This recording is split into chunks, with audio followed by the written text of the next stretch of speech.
the Steve Young report. I love this guy. He's good. Brought you. Are you going to say he's bad next week if he has a bad spot here? Steve, no, I'm loyal. Okay. I'm loyal. I'm just honest. If this isn't a good report, I'll say at the end, hey, I love Steve, but I've heard better reports. Well, you'll never say that because he never has a bad one. Steve Young report Never. brought to you by your Tri-State Buick GMC dealer. Steve, how are you doing? Good. Michael, are you trying to suck up to me for making up for last week? How's it working out? How's it working out? Distant and, yeah, it's going good, bro. Good. You're on a good start. Very, very Make good. you look great. All right, before we talk about the Jets and the Colts, dumb people don't get smart. Smart people don't get dumb. But Eli Manning has been really bad the last 2 weeks, making really bad decisions. What is going on with him, Steve? I don't know. You wonder.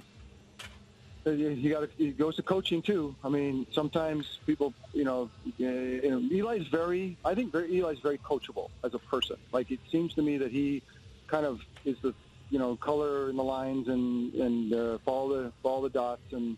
And I think that's part of his genius is that's what, gets the bigger games and the bigger moments.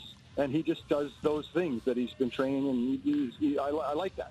But it seems like because of that, if there's somebody giving him some bad advice or somehow he's not getting, because the situation from the week ago was all, to me, was coaching in some ways. I know that he's on the field, but it's reminders, it's going through scenarios, it's don't forget.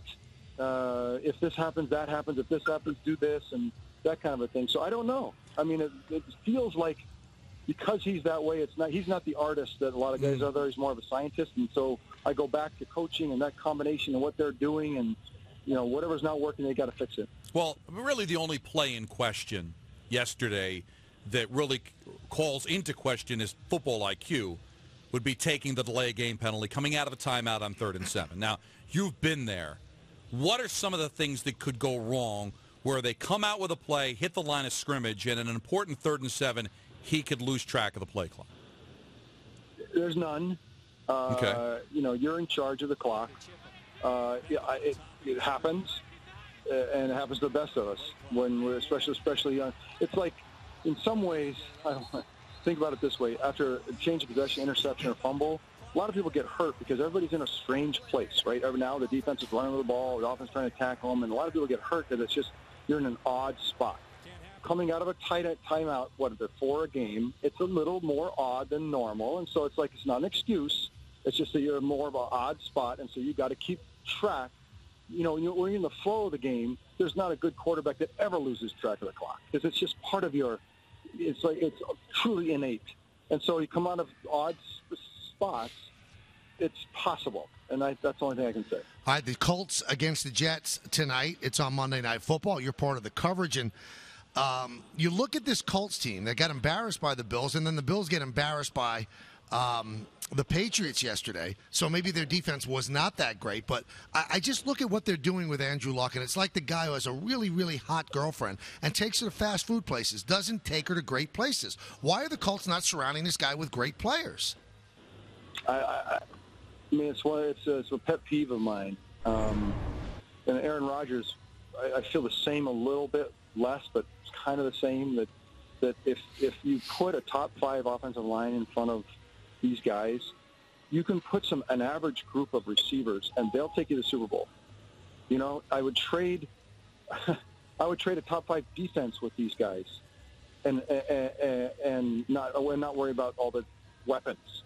These guys need weapons third after protection and a super defense. So clearly, but then I think Tom Brady's proven that the super great players need to be protected, need to get the ball back, and they can figure it out. And for whatever reason, the Colts, remember, they started flat on their back with Andrew Luck. That's why they got him, because they were horrible.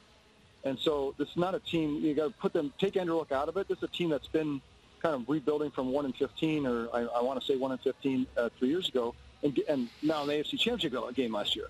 I give that a lot to Andrew Luck, but he's under siege more, and there's no better quarterback under siege more than Andrew Luck. And there's no one that does more other than Tom Brady with less than Andrew Luck. And so why? I'm sure there's people trying to solve that within their own organization, but it's not happening. I'm afraid tonight that we might find out that the offensive line that's been mess. What is that? What's that? Men's average, a little bit. Right. Men's. It's just like it might be worse. I mean, that would be criminal to have a once-in-a-generation quarterback, twice-in-a-generation quarterback, and it's not getting better. So that's the fear tonight. The fear tonight is the Jets, Ray Lewis just told me, best front seven in the league. My fear is that, oh, my gosh, if that offensive line is worse, it won't matter who he's throwing to. And it won't matter. I mean, you cannot do it alone. And that's my greatest fear for Andrew Luck.